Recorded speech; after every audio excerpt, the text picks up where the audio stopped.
Hey everyone, it's Ray from the Teach Better team, and I have the most amazing guest with me, Miss Sarah Johnson. How are you doing, Sarah? Anytime I get a chance to chat with you, I am above board, man. Like up to the moon in the sky. It's amazing. You are so special. See, that's why I was so excited to talk to you today, is because all I do is I talk to Sarah, whether it be like a 2 minute Voxer or a longer conversation, kind of like we're gonna have now. I'm just like filling up, filling up, filling up, filling up. I just feel so special afterwards. So it's always so enjoyable to talk to you. Well, it's easy to come up with all kinds of great things to say about you. You're wonderful. All So right, thank you this for is all you not do. about me. We have to talk about how great you are. Oh, Do not turn this around. okay. Well, for those of you that were a part of our mastery chat tonight, Sarah was our outstanding host. She posed a lot of questions tonight, all on self-care, and that was a really quick chat. So, Sarah, right before we went live, you're talking about you're just exhausted from how fast it was, from how many people were participating. What were your thoughts on kind of the full hour? Well, before we started, I was laughing because my husband and my girls were there kind of watching me, and I was like, I can't keep up. They're watching the phone bling, and I'm just going to, and I guess my thoughts were how happy I was that so many people were getting exposed to one another's thoughts on this because I think we get so isolated, and especially when it comes to self-care, we saw a lot of those answers in there, like people just feel like they can't prioritize themselves, they just don't have time for it or whatever. So it's just nice to see that there were so many people needing this topic and coming around together on it. It was invigorating. Yeah. No, I could not agree more. The fact that we were talking about self care, but then all these teachers were coming together to focus on how to do it better, I think is Yeah. an incredible opportunity. So I was thrilled to see that. Before we get too far into how amazing the chat was, because there were so many tidbits that I want to make sure we pull out and we highlight. Would you mind giving our viewers some background on you? I know that you've done so many things in education. Anything you'd be willing to share so they can get more of a full picture of your background? Sure. So one of the things in the chat, it was interesting. I struggled because I when I see people saying, well, there just isn't time, I have to do this and that. I just think sometimes we learn that the hard way. And so, when I was a teacher, I was a teacher on a cart for my first couple of years. I taught all grades 6 through 12. I ran all of the in-services as a 22-year-old, had to learn all about, the writing initiative. I was a writing coach. I moved into a school improvement facilitator. And then I took on the role of principal for 6 years. And through all that, managed to somehow have a family, but kind of experienced yeah, right. And just kind of experienced the little bit of a self-identity crisis because I was martyring myself. So I just would say that for any of you in the chat that were thinking, I don't have time, I can't do this, you got to make time. You got to do it because eventually you'll pour yourself out so hard. I saw somebody in there literally put my quote in there that my dad gave me since I was 14. I started working, and he said, you're going to burn candles at both ends. And I believe now that how you burn that candle creates either a burnout or a vibrant light. I've been in both spaces. So I would just say, yeah, I mean, that's a little bit about me. I've been thriving and I've been, surviving. So through that process, got to write a co-authored book with Jessica Johnson and Jessica Cabine, Balance Like a Pirate. So that's where the self-care piece comes in. And it's really a space that I add to authentically because I repositioned and gained my identity back through the start of my own self-care. Yeah. So Ray, I sat there and I listened to my superintendent and my cohort principal talk about their running in my first couple of years as a principal. And I was like, this is ridiculous. And I thought, yeah, good for you. You're a man and you can get out and do these things. And it's just these stupid little narratives I told myself that because I was a female, mom, well, he was a single dad and yet he still made the time. He just did it on a treadmill, And so just kind of having the wisdom to pull yourself back and realize what's most important. If we lose our health, we've got nothing. We can't serve people to these high levels for the rest of our lives if we're not making that space. So that's just a little bit of my background in terms of what got me to this message, and I'm super passionate about it. Well, your passion oozed through in this conversation. I know a lot of people honed on to that. Tiffany Ott and I actually went live to preview your chat earlier this evening before your chat began, and that was a huge focus of our conversation, was talking about Tiffany, who's one of the busiest educators ever. Obviously, she's in the classroom, she's with the Teach Better team, she's a family. I mean, you name it, she's got it. And she was really reflecting during our video, talking about how she wants to really take more purposeful time for self-care and how valuable that can be. So I was thrilled that then during the chat, there were so many ideas thrown out of how people are better doing that. And one of my favorite components of your chat was how you didn't just focus on physical health, you didn't just focus on mental health, but everything in between. And I think that's really important that we echo that to other educators that are dealing with self-care, is that it's not just physical, it's mental, and there's so many other avenues that you need to make sure you're taking care of yourself. Yeah, that epiphany, actually, it's odd because I know we covered it in our book, but it struck me really hard when I was doing a session recently with some teachers, and of all things, after school, because they had to fit in time to make up for snow days. Oh my goodness, like not a tall order at all to bring in some professional development, right? But anyway, they were saying, I got this figured out, I have this, and they were sharing, they're basically the emotional. And I said, okay. And I thought, yeah, I mean, I've run every single day since July 11th, 2014. I could say I have self-care figured out, but it's not until you start hitting all of the domains and putting a piece of every single one of them in that you've really got it figured out. Like, that's why I was trying to be vulnerable. I'm still not good with the nutrition and the hydration. And so the physical piece of it it's just so much more, and it can get overwhelming, but I think that's why I challenged you all to a streak, because I think if you can get one in solid and doing that, you can layer in more. And that's where we find that you really can utilize more in that 24 hours that you don't even think you can do, but you make it happen. So it's good. Thank you. I loved all the responses too. I was going to say, did you see any responses that you were like, ooh, great, or any ideas that you saw as a consistent?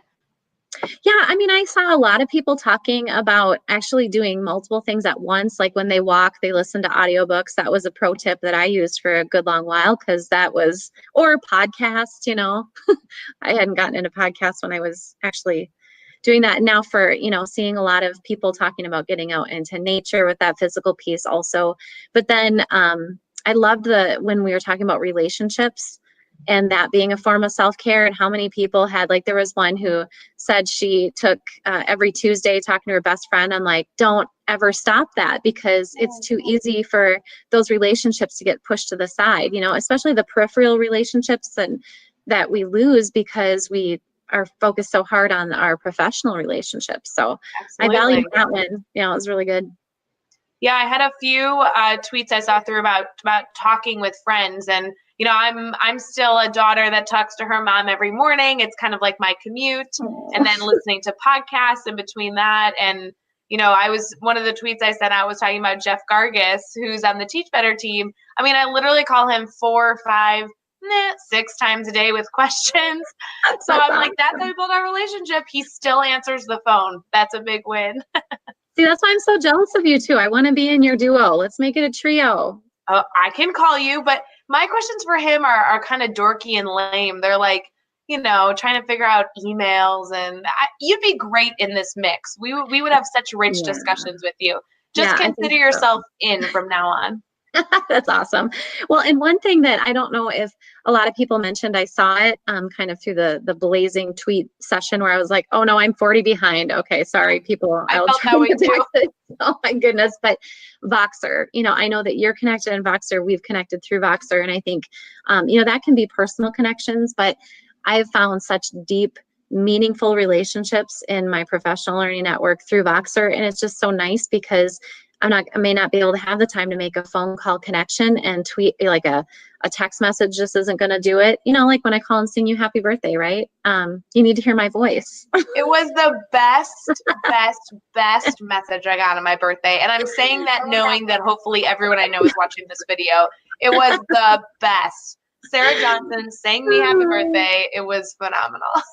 And I try to do that because, and I think I saw somebody else talking about how social media is so great because it connects us and we can just send a quick text and whatever, but there's also all of that great pushback that says it's actually disconnecting us because we're not taking time to have face-to-face conversations. I kind of fall somewhere in the middle of all that, but I really love how Voxer creates that voice empathy connection. We connect deeper when we hear one another's voices. So yeah, that was cool to see. Sarah, something I really want to highlight, you mentioned earlier, is that people like walking or running, listening to podcasts.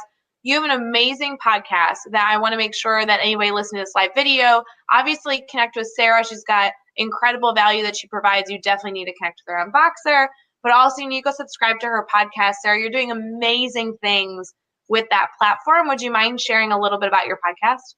Oh, I'd love to. Thanks for asking. It's the In Awe podcast, and you can find us at #InAweToRise. It's on it's on 9 podcast platforms. So if you're an iTunes listener, you can find me really easily there. About 78% of the listeners are there.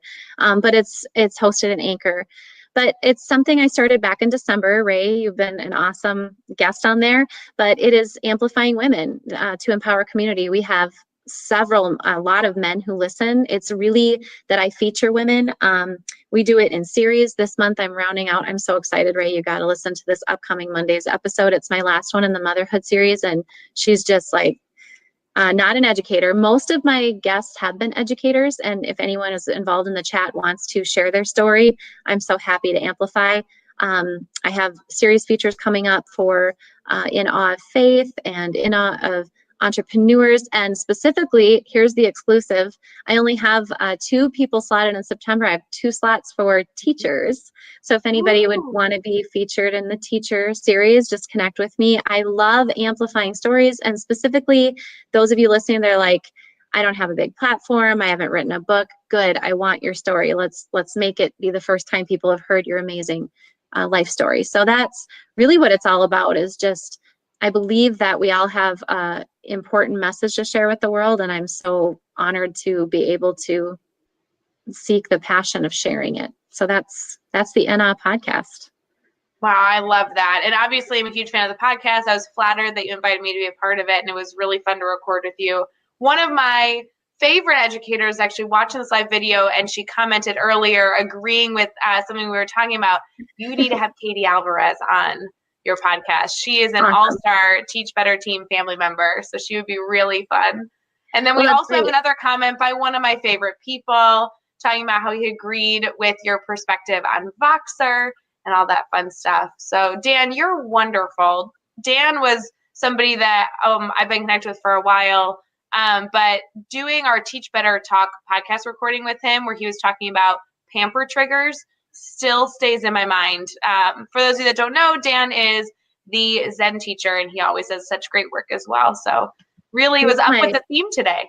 He's my soul brother. I mean, I love Dan. We haven't met yet. Cannot wait till we do. But on this topic, of course, Sanctuaries is a great text to read for self-care. He's got just a ton of great tips in there. So I have an idea, Sarah, not to get too much off topic. We should go back to Master Chat.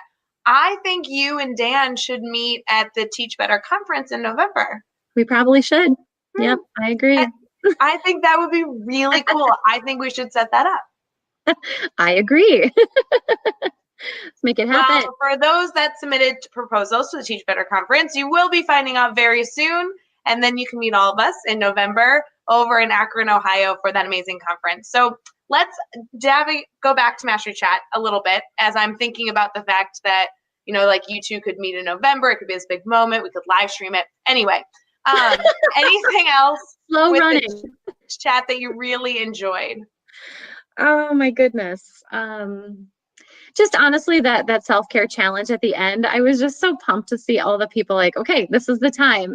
One that said, I'm sorry, I can't remember names, but I got rid of pop, which, in the Midwest, soda is pop. And so just saying I'm going to keep that streak, or just adding in devotional time. I saw several people put that in, journaling is huge. And one specifically, because I want to really promote this, said that they wanted to get a notebook and just write something down positive every day. And I know that is it's very well researched. Practicing and deploying our gratitude is so critical to our mindsets, and it can really boost happiness. So love that somebody and anybody can do that. It's something we can all do. So those were just really exciting for me, that people were like, yeah, I'm up to the challenge. Let's do this. Sarah, one of my favorite questions you had in the chat dealt with how all these educators who are taking a purposeful hour to focus on self-care are then promoting that in their classrooms. I thought that was such a beautiful connection between, yes, we want you to work on yourselves, but then while you're working on yourself, and we really want you to focus on that, but while that's going on, how can you transfer that into your classroom? Was there any responses that you saw with that you thought were really great ways teachers were not just taking care of themselves, but then modeling well for students? All of yours. It's like, I want to just retweet every single one of those. The brain breaks and the goal setting and doing those things for students is so huge. So to be truthful, I think, and I'm so glad that you brought that one up. I'm gonna have to go back through the chat because I think that was one where I had gotten a little bit backlogged, but I saw all of the examples that you were giving and I was so excited about that. It was like later in the chat. So by that point, everything is going so fast and so people are tweeting. It's so complicated. But I did see. But yes, I was really excited to share that part of kind of how we're modeling that in the classroom. And so how about instead of in those characters, can I turn it back on you? Would you share just a little bit about how students respond to those things? Absolutely. So one of my favorite, I sent out a few different ideas on how I try and model that in my classroom. One of my main elements was that we goal set and reflect every single day, every single class hour. And so for me, while I do that more as a classroom management strategy initially, I knew obviously reflection was important, but because my students operate in a self-paced mastery framework, I need them to write down where they left off. Like that was the theory, right? Like, what did you work on today? How well did you understand it? And where are you going to start again during your next session? But it's completely transformed into a completely new idea. And this is actually what I did my thesis on, was how can we allow students purposeful time to pause the world, reflect, and goal set, and then actually one step further through a medium that they feel comfortable with, so that you're not fighting with the student to write something down when they're not really wanting to write it down. We're doing a video or an audio recording, painting it, right? So those ideas, while my students sometimes, roll their eyes at the beginning of the year because they don't really see the value, it is amazing how it's transformed the rest of our year. And actually the way we do it, not to blab on too long, is directly correlated to how our parents can communicate with what our students are doing throughout the day. So they get a daily update from their student. They get to see their reflection and be like an active participant. It's kind of like a portal in our classroom for the day. So it's a really great tool for the students, for me, and for the parents. That's awesome. And maybe even you could see where that's going to spread, maybe even to the parents being able to do that, with the kids if they were to adopt that. I love it. No, it's so fun. That's good. Well, no, go ahead. Nope, you're the leader here. Oh, I am? I get to be in charge? I didn't realize this is so much power. I was just going to say, Sarah, everything that you've shared today has been incredible. And obviously the chat was superb. I can't wait to go back. I think people throughout this chat, obviously it's a very busy hour, but then people respond to questions throughout the rest of the week, to be honest, until next week. So I'm so, so honored that you were able to host Mastery Chat. And thank you so much for coming live with me, because I always gain so much value and always leave in such a better place after talking to you. So I really appreciate that about you. You're wonderful. And everything you just said reciprocated. Thank you for the opportunity. It was a joy, truly. Absolutely. And for everybody else, I hope you choose to go connect with Sarah. She has amazing things that she's able to share on her social media platforms. She has a wonderful podcast, the In Awe podcast. You need to go subscribe, write a rating, help her out, and enjoy those amazing episodes. And then you got to go get the book, because the book is full of even more information that we didn't get to talk through during this conversation or during the Twitter chat. So that would be a wonderful grab as well. Sarah, thank you again. And we really appreciate everybody that popped in and added their comments. There's a ton here we can go back and read through. So have a wonderful, wonderful, wonderful Thursday and an even better Friday. We'll see you guys later. See ya.